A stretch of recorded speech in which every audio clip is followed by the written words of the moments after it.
نحمده ونصلي ونسلم على رسوله الكريم أما بعد فقد قال الله سبحانه وتعالى في القرآن المجيد والفرقان الحميد بعد أعوذ بالله من الشيطان الرجيم بسم الله الرحمن الرحيم وقال لهم نبيهم إن الله قد بعث لكم طالوت ملكا قالوا أنى يكون له الملك علينا ونحن أحق بالملك منه ولم يؤت سعة من المال قال إن الله اصطفاه عليكم وزاده بسطة في العلم والجسم والله يؤتي ملكه من يشاء والله واسع عليم. அல்லாஹ்வினுடைய அருளால் இந்த மூன்றாவது தில்கர் ரசூல் என்கிற மூன்றாவது சூரியனுடைய முக்கால் பகுதி வரை அல்லாஹ்வினுடைய அருளால் நாம் நிறைவு செய்திருக்கிறோம். ஸல்லல்லாஹு அலைஹி வஸல்லம் அவர்கள் சொன்னார்கள், சூரத்துல் பக்ரா என்கிற சூறாவும் சூரத்துல் ஆல இம்ரான் என்கிற சூறாவை பற்றி சொல்கிற போது அந்த இரண்டு சூறாக்களுமே ஸஹராவானி சொர்க்கத்தினுடைய இரண்டு மலர்கள் என்று சொன்னார்கள். அந்த சூறாவை கேட்கக்கூடிய பாக்கியத்தை அல்லாஹ் நமக்கு கொடுத்திருந்தார். அதே போல் இரண்டாவது நாளினுடைய தராவீஹை நாம் தொடர்ந்திருக்கிறோம். ஹஸரத் அலி ரலியல்லாஹு அன்ஹு அவர்கள் சொன்னார்கள், யார் இந்த இரண்டாவது நாளினுடைய தராவீஹை ஜமாத்தாக ரமலானிலே தொழுதாரோ அவருடைய பெற்றோரினுடைய பாவங்களும் அவருடைய பாவங்களும் மன்னிக்கப்படும் என்று சொன்னார்கள். அந்த அடிப்படையிலே அல்லாஹ் நம்முடைய பாவத்தையும் நம்முடைய பெற்றோர்களுடைய பாவங்களையும் மன்னித்து அருள் புரிவானாக. அல்லாஹ்வுடைய நல்லடியார்களே, தோற்றமும் இறைவனுக்கு தேவையில்லை என்பதுதான் இன்று இறைவன் நமக்கு சொல்லி இருக்கிற ஒரு செய்தி.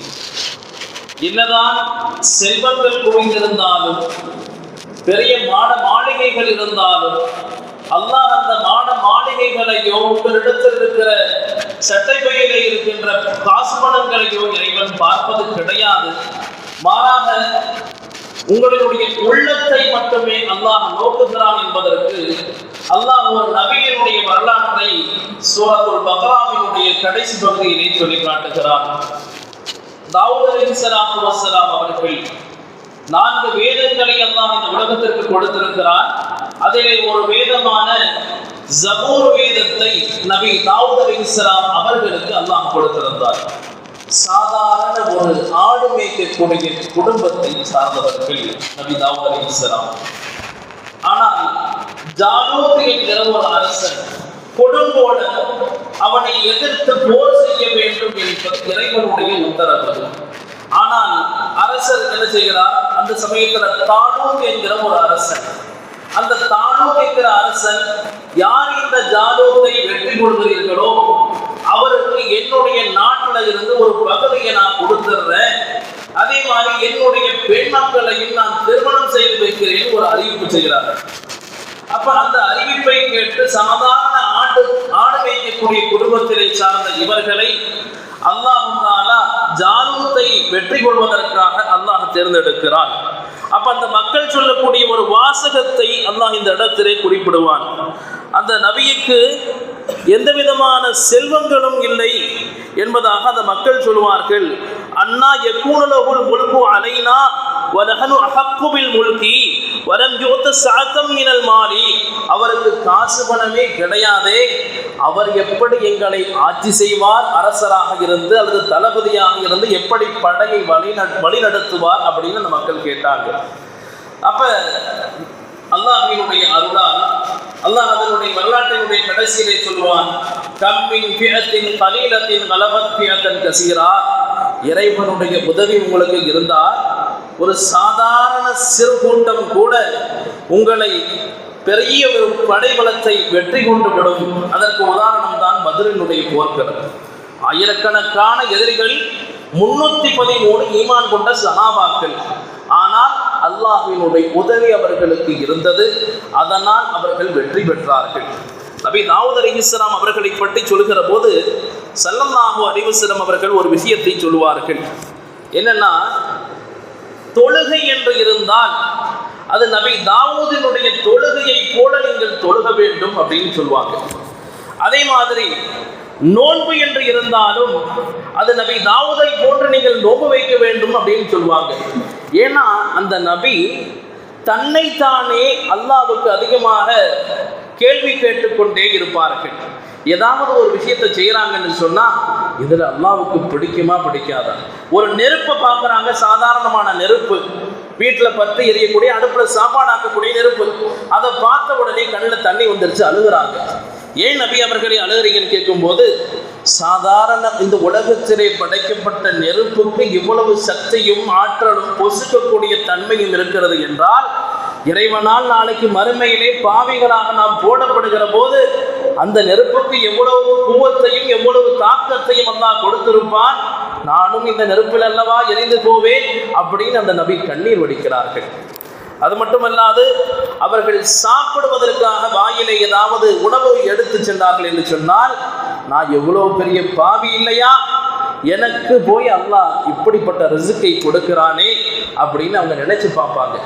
அப்ப இந்த நபியின் மூலமாக அல்லாஹ் நமக்கு சொல்ல வர விஷயம் என்னன்னா, நாம் இந்த ரமலானுடைய மாசத்துல கொஞ்சமாவது நாம் முன்னால் செய்த பாவங்களை நினைத்து வருந்த வேண்டும். அப்ப வருந்துகிற போதுதான் அல்லாஹ்வினுடைய நெருக்கம் என்பது நமக்கு ஏற்படும்.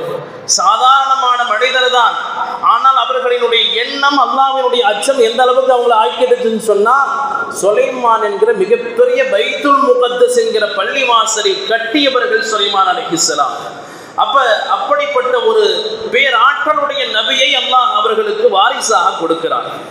எங்கெல்லாம் வரலாறுகளை நீங்கள் எடுத்து பார்த்தால் தெரியும், உங்களுக்கு நல்ல வாரிசும் நல்ல விதமான ஒரு குழந்தை வேண்டும் என்று சொன்னால் உங்களுடைய எண்ணங்கள் உயர்வாக இருக்க வேண்டும், சமுதாயத்தினுடைய வளர்ச்சி நோக்கமாக இருக்க வேண்டும், சுயநலமில்லாத வாழ்க்கையிலே நீங்கள் மாற வேண்டும் அப்படின்னு சொல்லுவாங்க. நஜ்முத்தீன் அய்யூபி என்கிற ஒருவர், அவர்கிட்ட கல்யாணம் பண்ணிக்க சொல்லி நிறைய பேர் கேட்டாங்க. ஆனால் அவர் 3 நிபந்தனையை சொன்னார்.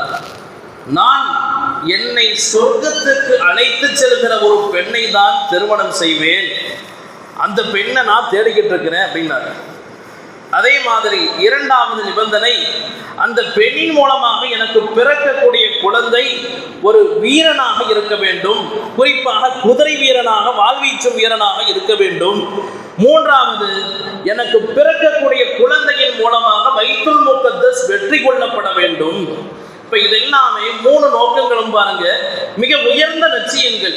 வாழ்க்கையில நம்ம வாழ்றோம்னு சொன்னா ஒரு சாதாரணமா எப்பயும் போல ஒரு அடிமையாக வாழ்ந்து விட்டு செல்வது வாழ்க்கை அல்ல. நம்முடைய எண்ணங்களும் நோக்கங்களும் உயர்வாக இருக்க வேண்டும். அப்ப அந்த அடிப்படையில இவங்களுக்கு பொண்ணு தேடுறாங்க, யாருமே அப்படி கிடைக்கல. ஆனா அதே சூழ்நிலையில ஒரு அம்மா இருக்கிறாங்க, அந்த அம்மாவும் கல்யாணம் பண்ணிக்கல. காரணம் என்னன்னு கேட்டா, இந்த நஜ்முத்தீன் அய்யூபி என்கிறவர் என்ன காரணத்தை சொன்னாரோ அதே காரணத்தை அந்த பெண்ணும் சொல்கிறது. இருவரும் திருமணம் முடிக்கிறார்கள். சலாஹுத்தீன் அய்யூபி என்கிற ஒரு குழந்தை பிறக்கிறது. அந்த குழந்தையின் மூலமாக மிகப்பெரிய இறைநேசராகவும் இமாமாகவும் அவர்கள் உருவெடுக்கிறார்கள். அவர்களால் பைத்துல் முகத்தஸ் வெற்றி கொள்ளப்படுகிறது என்பது வரலாறு. அப்ப நம்ம ஒரு பையனுக்கோ பொண்ணுக்கோ நீங்க மாப்பிள்ளை தேடுறீங்க அல்லது உங்களுடைய வரன்களை தேடுகிறீர்கள் என்று சொன்னால் உயர்ந்த நோக்கம் உங்களுடைய எண்ணமாக இருக்க வேண்டும். அழிந்து போகக்கூடிய செல்வங்களோ நகைகளோ உங்களுடைய நோக்கமாக இருக்கக்கூடாது. ஏன்னா அல்லாஹ் உள்ளத்தை பார்க்கிறான். ஸல்லல்லாஹு அலைஹி வஸல்லம் அவர்கள் மார்க்கப்பற்றுள்ள பெண் தான் சிறந்த பெண் என்று சொல்லி இருக்கிறார்கள். எனவே அந்த அடிப்படையிலே உங்களுடைய வீட்டிலே நீங்கள் வரம் தேடினால் நல்ல உயர்ந்த நோக்கங்களை கொண்டு அவர்களை நீங்கள் மார்க்கப்பட்டுள்ளவர்களா என்பதை கவனியுங்கள். காசு பணங்களை நோக்கமாக கொள்ளாதீர்கள் என்பதற்கு நபி தாவூத் அலைஹிஸ்ஸலாமுடைய வரலாறு நமக்கு ஒரு பாடமாக இருக்கிறது. அதே போல நேற்றைய தினம் கேட்கப்பட்ட கேள்வி, ரமலானினுடைய நோன்பு கடமையாக்கப்பட்ட வருடம், ஹிஜ்ரியினுடைய வருடம் எந்த வருடம் என்பது கேட்கப்பட்டிருந்தது.